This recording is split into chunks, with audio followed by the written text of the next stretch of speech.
बेटा अफसर बनते ही बीमार मां को भूल गया। फिर पिता ने ऐसा कदम उठाया कि पूरा परिवार हिल गया। दोस्तों, ये कहानी उत्तर प्रदेश के वाराणसी की है, जहां तंग गलियों वाले एक छोटे से कस्बे में रामकिशोर वर्मा जी और सरला देवी अपने साधारण से घर में सादगी भरी जिंदगी जी रहे थे। उनके पास न ज्यादा पैसे थे और न कोई बड़ा सहारा, लेकिन उनके दिल में एक सपना था, अपने इकलौते बेटे आदित्य वर्मा को एक बड़ा अफसर बनते देखने का। यही सपना उनकी हर सुबह में उम्मीद भरता और हर रात उन्हें सुकून देता था। रामकिशोर वर्मा जी रोज सूरज निकलने से पहले उठते, पुराने कुर्ते को ठीक करते और बिना शिकायत काम पर निकल जाते। उनका काम छोटा था, लेकिन इरादे बहुत बड़े थे। दिन भर की मेहनत के बाद जब वो घर लौटते तो चेहरे पर थकान साफ दिखती, मगर जैसे ही उनकी नजर आदित्य पर पड़ती, जो एक कोने में बैठकर पढ़ाई करता, उनकी आंखों में चमक आ जाती और उन्हें लगता कि उनकी मेहनत बेकार नहीं जा रही। सरला देवी भी कम संघर्ष नहीं करती थी। वो घर के सारे काम संभालती और कभी कभी दूसरों के घरों में काम करके कुछ पैसे जोड़ लेती, लेकिन उन्होंने कभी ये महसूस नहीं होने दिया कि घर में तंगी है। वो हमेशा मुस्कुराती रहती ताकि आदित्य का ध्यान पढ़ाई पर रहे। वो अक्सर कहती, हमारी तकलीफों का असर आदित्य पर नहीं पड़ना चाहिए, और रामकिशोर वर्मा जी चुपचाप अपने दर्द को दबा लेते। समय के साथ आदित्य की पढ़ाई आगे बढ़ती गई।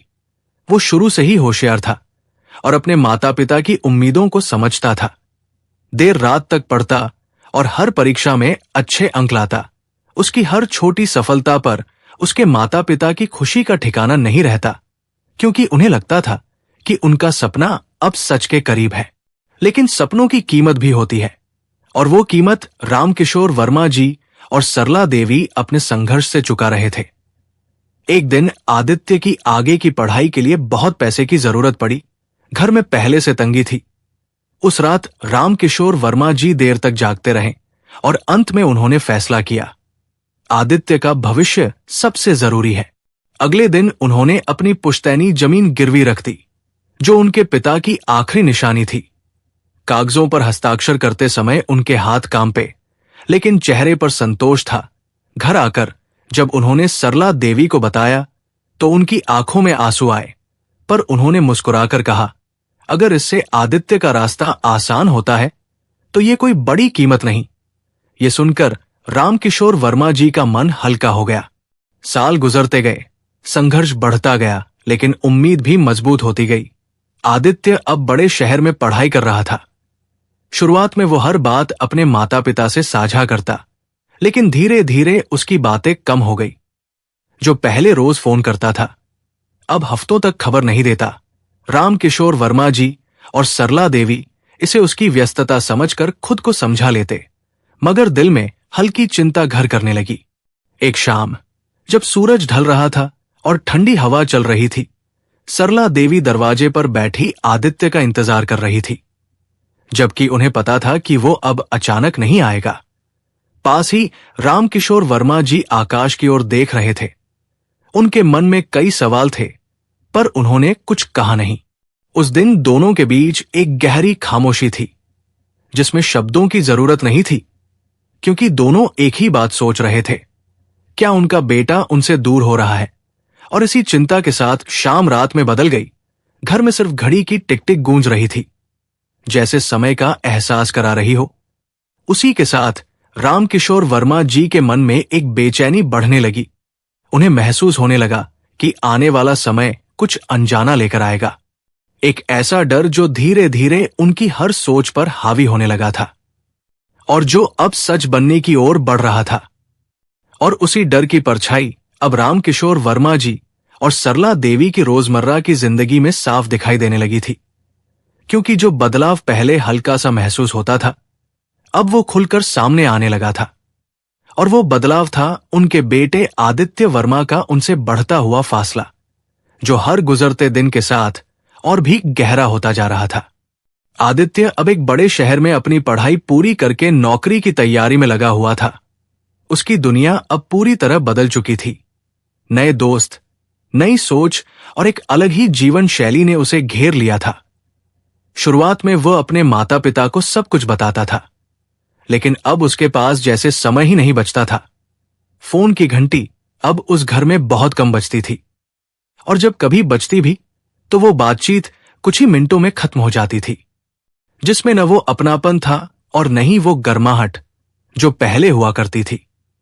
रामकिशोर वर्मा जी अक्सर शाम को दरवाजे के पास बैठकर सड़क की ओर देखते रहते, जैसे उन्हें उम्मीद हो कि शायद आज आदित्य अचानक सामने आ जाएगा। लेकिन हर दिन की तरह वो उम्मीद भी धीरे धीरे बुझ जाती। सरला देवी उनके पास बैठती और धीरे से कहती, वो अब बड़ा हो गया है, काम में व्यस्त रहता होगा। ये कहते समय उनकी आवाज में विश्वास कम और खुद को समझाने की कोशिश ज्यादा होती थी। समय ने फिर एक नया मोड़ लिया जब आदित्य वर्मा की मेहनत रंग लाई और वो एक बड़े पद पर चयनित हो गया। पूरे कस्बे में ये खबर फैल गई। लोग रामकिशोर वर्मा जी के घर बधाई देने आने लगे।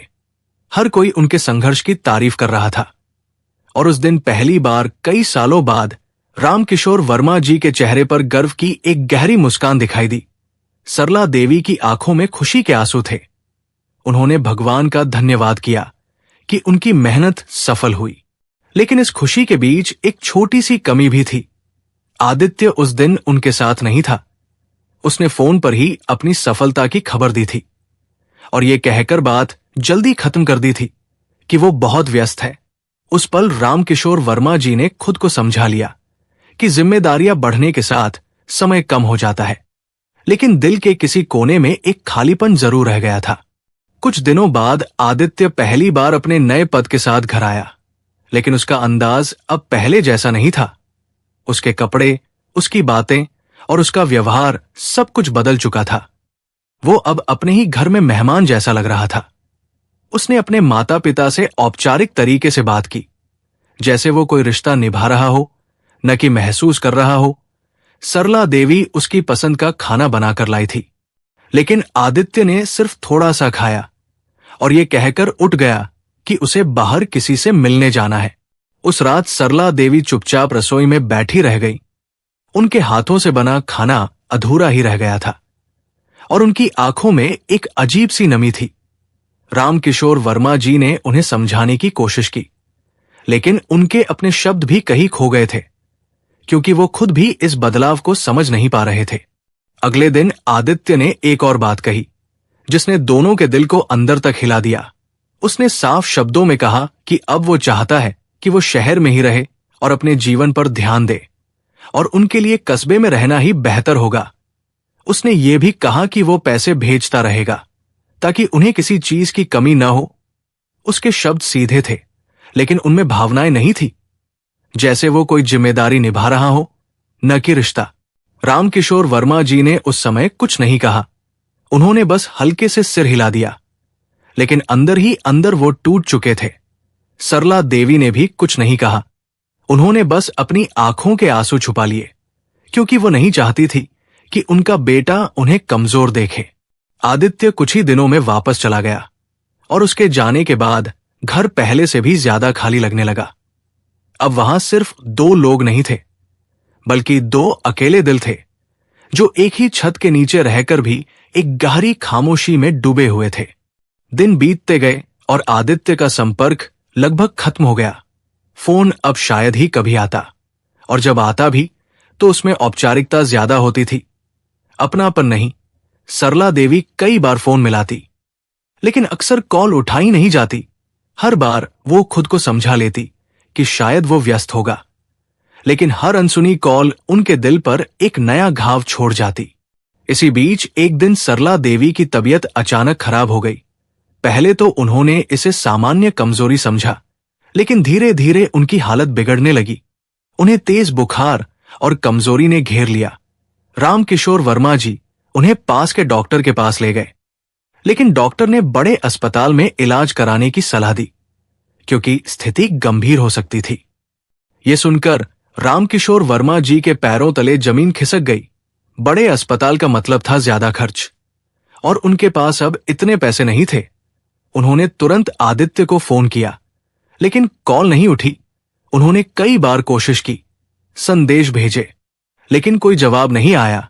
उस समय उनकी आंखों में सिर्फ एक ही सवाल था, क्या उनका बेटा अब इतना दूर हो गया है कि उसे अपनी मां की बीमारी की खबर भी नहीं सुनाई दे रही। रात गहराती जा रही थी और सरला देवी की हालत भी। वो बिस्तर पर लेटी हुई थी और धीमी आवाज में रामकिशोर वर्मा जी से कह रही थी कि आदित्य को परेशान मत करो, वो अपने काम में व्यस्त होगा। उनकी ये बात सुनकर रामकिशोर वर्मा जी का दिल और भी भारी हो गया, क्योंकि एक मां अपने दर्द से ज्यादा अपने बेटे की चिंता कर रही थी। उस रात घर में एक अजीब सा सन्नाटा था, जिसमें सिर्फ सरला देवी की कमजोर सांसों की आवाज थी और रामकिशोर वर्मा जी की बेचैन नजरें, जो बार बार दरवाजे और फोन की ओर जाती, जैसे उन्हें अब भी उम्मीद हो कि शायद अगला पल कुछ बदल दे। लेकिन समय अपनी रफ्तार से चल रहा था और हर बीतता हुआ पल स्थिति को और गंभीर बना रहा था। और फिर वो पल भी आया जब हालात हाथ से निकलने लगे। सरला देवी की हालत इतनी बिगड़ गई कि रामकिशोर वर्मा जी को समझ नहीं आ रहा था कि वो क्या करें। उनकी आंखों के सामने उनकी जीवन साथी धीरे धीरे कमजोर होती जा रही थी और उसी असहाय स्थिति में वो बार बार अपने बेटे को याद कर रहे थे। लेकिन हर कोशिश के बावजूद फोन की दूसरी तरफ सिर्फ खामोशी थी, एक ऐसी खामोशी जो अब उनके जीवन का सबसे बड़ा दर्द बनने वाली थी। और उसी दर्द ने उस रात रामकिशोर वर्मा जी को भीतर से तोड़ दिया था, क्योंकि जब इंसान अपने सबसे प्रिय को अपनी आंखों के सामने धीरे धीरे टूटते हुए देखता है और कुछ भी नहीं कर पाता, तो वो असहायता सिर्फ एक भावना नहीं रहती, बल्कि जीवन भर का घाव बन जाती है। और उस रात वही घाव रामकिशोर वर्मा जी के दिल में गहराई तक उतर गया था।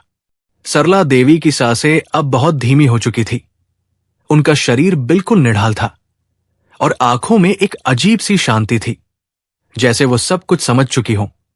उन्होंने धीरे से रामकिशोर वर्मा जी का हाथ पकड़ा और बहुत हल्की आवाज में कहा, आप चिंता मत कीजिए, सब ठीक हो जाएगा। ये कहते हुए उनकी आवाज कांप रही थी, लेकिन चेहरे पर वही पुरानी ममता और स्नेह था जो हमेशा रहा था। रामकिशोर वर्मा जी उस पल खुद को संभाल नहीं पाए, उनकी आंखों से आंसू बहने लगे। उन्होंने तुरंत आदित्य को फिर से फोन मिलाया, बार बार मिलाया, लेकिन हर बार वही नतीजा, कोई जवाब नहीं। वो फोन को देखते रहे जैसे वो कोई चमत्कार कर देगा, लेकिन चमत्कार नहीं हुआ और धीरे धीरे वह पल आ गया जिसे कोई भी देखना नहीं चाहता। सरला देवी की पकड़ ढीली पड़ गई, उनकी सांसें थम गई और उस छोटे से घर में एक गहरी खामोशी फैल गई, एक ऐसी खामोशी जिसमें दर्द चीख रहा था, लेकिन सुनने वाला कोई नहीं था। रामकिशोर वर्मा जी कुछ देर तक वहीं बैठे रहे, जैसे उन्हें यकीन ही नहीं हो रहा था कि उनकी जीवन साथी अब उनके साथ नहीं रही। सुबह होते ही ये खबर पूरे कस्बे में फैल गई। लोग घर के बाहर इकट्ठा होने लगे। हर किसी के चेहरे पर दुख था, लेकिन उस दुख के बीच एक सवाल भी था, बेटा कहाँ है? जब लोगों को पता चला कि आदित्य को खबर दी गई है लेकिन वो अब तक नहीं आया, तो धीरे धीरे फुसफुसाहटें शुरू हो गई, जो बाद में आरोपों में बदलने लगी। रामकिशोर वर्मा जी ने सरला देवी का अंतिम संस्कार बहुत शांत तरीके से कर दिया, बिना किसी शोर शराबे के, जैसे उन्होंने अपने जीवन का एक हिस्सा चुपचाप विदा कर दिया हो। लेकिन उनके भीतर जो चल रहा था वो अब बदलने लगा था। दर्द अब सिर्फ दुख नहीं रहा, वो धीरे धीरे एक कठोर निर्णय में बदल रहा था। कुछ दिनों बाद आदित्य घर पहुंचा, लेकिन तब तक बहुत देर हो चुकी थी। उसने आते ही औपचारिक रूप से दुख जताया, लेकिन उसकी आंखों में वो पछतावा नहीं था जिसकी उम्मीद एक बेटे से की जाती है। उसने कुछ पैसे देने की कोशिश की, जैसे वो हर चीज को पैसे से ठीक कर सकता हो, और यही बात रामकिशोर वर्मा जी के दिल को और भी चोट पहुंचा गई। उस दिन पहली बार रामकिशोर वर्मा जी ने अपने बेटे की आंखों में सीधे देखा और बहुत शांत लेकिन कठोर आवाज में कहा, जिस मां ने तुझे सब कुछ दिया, उसके आखिरी समय में तू साथ नहीं था। ये शब्द बहुत साधारण थे, लेकिन उनमें जो दर्द था वो किसी भी सजा से बड़ा था। आदित्य कुछ पल के लिए चुप हो गया, लेकिन फिर उसने अपने काम और व्यस्तता का बहाना बना दिया। यही वो पल था जब रामकिशोर वर्मा जी के भीतर कुछ टूटकर बिखर गया और उसी टूटन से एक नया फैसला जन्म लिया। उन्होंने ठान लिया कि अब यह मामला सिर्फ उनका व्यक्तिगत दुख नहीं रहेगा, बल्कि ये समाज के सामने एक उदाहरण बनेगा। कुछ ही दिनों में उन्होंने एक वकील से संपर्क किया और अपने ही बेटे आदित्य वर्मा के खिलाफ अदालत में मामला दर्ज कर दिया। आरोप था लापरवाही और उपेक्षा के कारण अपनी मां की मृत्यु का जिम्मेदार होना। साथ ही उन्होंने भारी मुआवजे की मांग भी की। ये खबर जैसे ही बाहर आई, पूरे इलाके में सनसनी फैल गई। लोगों को यकीन नहीं हो रहा था कि एक पिता अपने बेटे के खिलाफ ऐसा कदम उठा सकता है। लेकिन जो लोग रामकिशोर वर्मा जी के दर्द को समझते थे, उन्हें यह कदम गलत नहीं लगा। धीरे धीरे ये मामला मीडिया तक पहुंच गया और हर जगह इस पर चर्चा होने लगी। अदालत में जब पहली सुनवाई हुई तो माहौल बेहद गंभीर था। एक तरफ रामकिशोर वर्मा जी खड़े थे, शांत लेकिन अंदर से टूटे हुए, और दूसरी तरफ आदित्य वर्मा, जो अब पहली बार अपने किए का सामना कर रहा था। उसकी नजरें नीचे थी, जैसे वो खुद से भी आंखें नहीं मिला पा रहा हो। कोर्ट में रामकिशोर वर्मा जी ने बहुत सधे हुए शब्दों में अपनी बात रखी। उन्होंने बताया कि कैसे उन्होंने अपने बेटे के लिए सब कुछ दांव पर लगा दिया, कैसे सरला देवी ने अपनी हर खुशी कुर्बान कर दी, और कैसे उनके आखिरी समय में उनका बेटा उनके साथ नहीं था। उनकी आवाज में गुस्सा नहीं था, सिर्फ सच्चाई थी, और वही सच्चाई हर किसी के दिल को छू रही थी। अदालत में मौजूद हर व्यक्ति उस कहानी को सुनकर सोचने पर मजबूर हो गया, क्योंकि ये सिर्फ एक परिवार की कहानी नहीं थी, बल्कि एक ऐसा आईना था जिसमें समाज खुद को देख सकता था। आदित्य के पास कहने के लिए बहुत कुछ था, लेकिन उस दिन उसके शब्द कमजोर पड़ गए, क्योंकि सच के सामने बहाने ज्यादा देर टिक नहीं पाते। वो चुपचाप खड़ा रहा और उसकी खामोशी ही उसकी सबसे बड़ी स्वीकारोक्ति बन गई। मामला अब गंभीर रूप ले चुका था। अगली सुनवाई की तारीख तय हो गई और पूरा शहर इस फैसले का इंतजार करने लगा। लेकिन किसी को यह अंदाजा नहीं था कि इस कहानी में अभी एक ऐसा मोड़ आना बाकी है जो सब कुछ बदल देगा। एक ऐसा सच जो सामने आते ही हर किसी को हैरान कर देगा। और वही सच अब धीरे धीरे उस अदालत के माहौल में आकार लेने वाला था, जहां हर व्यक्ति अपनी सांसें थामे अगली सुनवाई का इंतजार कर रहा था। क्योंकि यह मामला अब सिर्फ एक परिवार का नहीं रहा था, बल्कि एक ऐसे सवाल में बदल चुका था जिसका जवाब हर कोई अपने अंदर ढूंढ रहा था। अदालत में उस दिन असामान्य सन्नाटा था, जैसे हर कोई जानता हो कि आज कुछ ऐसा होने वाला है जो सब कुछ बदल देगा। रामकिशोर वर्मा जी पहले की तरह शांत खड़े थे, लेकिन उनके चेहरे पर एक अजीब सी दृढ़ता थी। वहीं दूसरी ओर आदित्य वर्मा की हालत अब पहले जैसी नहीं रही थी। उसकी आंखों में बेचैनी साफ दिखाई दे रही थी, क्योंकि पिछले कुछ दिनों में वो हर उस पल को याद कर चुका था जब उसने अपने माता पिता की अनदेखी की थी। जज ने कार्यवाही शुरू की और रामकिशोर वर्मा जी से आखिरी बयान देने को कहा।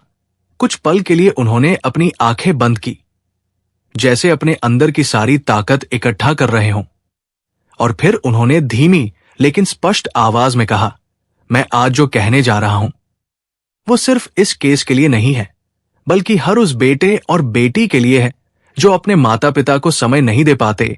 उनकी बात सुनकर पूरा कोर्टरूम और भी शांत हो गया। फिर उन्होंने जो कहा उसने वहां मौजूद हर व्यक्ति को स्तब्ध कर दिया। सरला देवी जीवित है। यह सुनते ही पूरे कोर्ट में हलचल मच गई। आदित्य वर्मा ने एकदम से सिर उठाया। उसकी आंखों में अविश्वास था, जैसे वो यकीन ही नहीं कर पा रहा हो कि उसने अभी क्या सुना है। और तभी दरवाजे की ओर से हलचल हुई।